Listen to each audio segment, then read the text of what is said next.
Now, former President John Mahama has proffered some solutions to the Akufo-Addo-led government to implement in order to save Ghana's ailing economy. According to him, if fiscal discipline is not ensured, Ghana is likely to become broke like Sri Lanka. The former president was speaking at an inaugural launch of a think tank, Think Progress Ghana.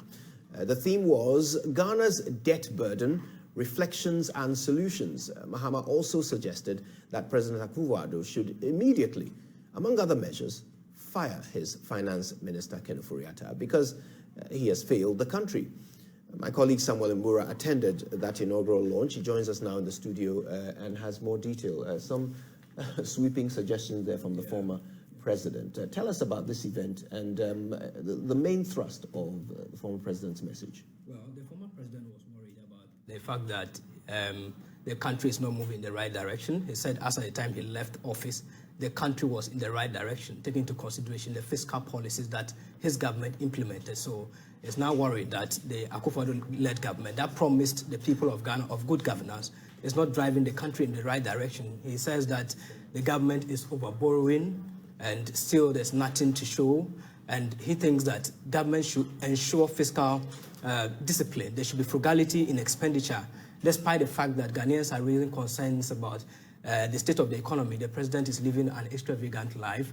Most of his ministers are not also performing, and that's why he made reference to the finance minister, Ken Ofori-Atta, and he is of the view that Ken Ofori-Atta has failed the country, so he should fire him immediately and also do some reshuffling of the ministers, especially those who are not performing, and he thinks that some are considering their personal interests above the job that they have been given, especially those who have political ambitions.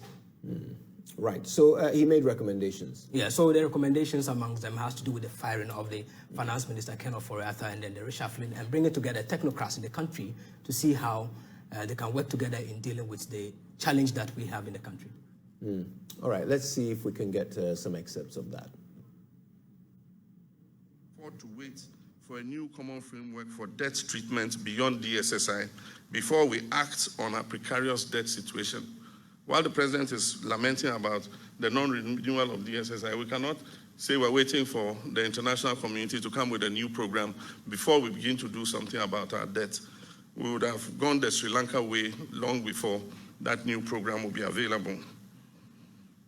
We should also note that even if those two initiatives are renewed, they will not be enough to address our problem, given how far our economy has deteriorated in the last 2 years, and the current structure of our debt, which is heavily tilted towards commercial loans. Debt restructuring has therefore become unavoidable if we are to overcome the present economic problem.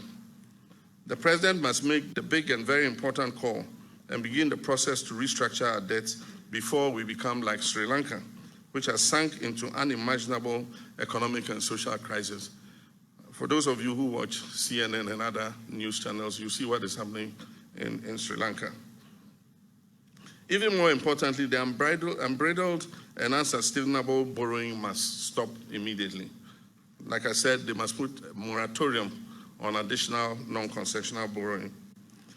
We can no longer afford to dither and fiddle while our economy heads for the precipice. The consequence of that will be too grave to comprehend. Meanwhile, it will serve the president well to use some items from the presidential toolkits in times of crisis such as this. There's a toolkit with some items in it that presidents can use when they are faced with this kind of crisis. The first is he should address the nation and explain the situation in which we are and rally the support of the citizens behind any economic program that he wants to put forward. The second is he should fire his finance minister.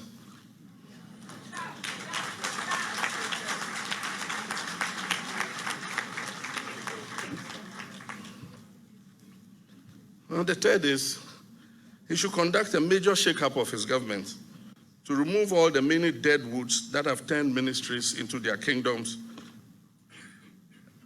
And then finally, he should huddle with the best brains of this country to formulate a comprehensive recovery plan for our economy. Unfortunately, Even though I said some of this in my first speech at Ghana at the Crossroads, the president has refused to take any of these measures. He no longer talks to the people, no major address to the people about our current situation, no interviews with the press. And so definitely, I don't know when he's going to take advantage. His finance minister is his cousin. He's afraid to fire him, or because of the relations they have, he's not inclined to do so.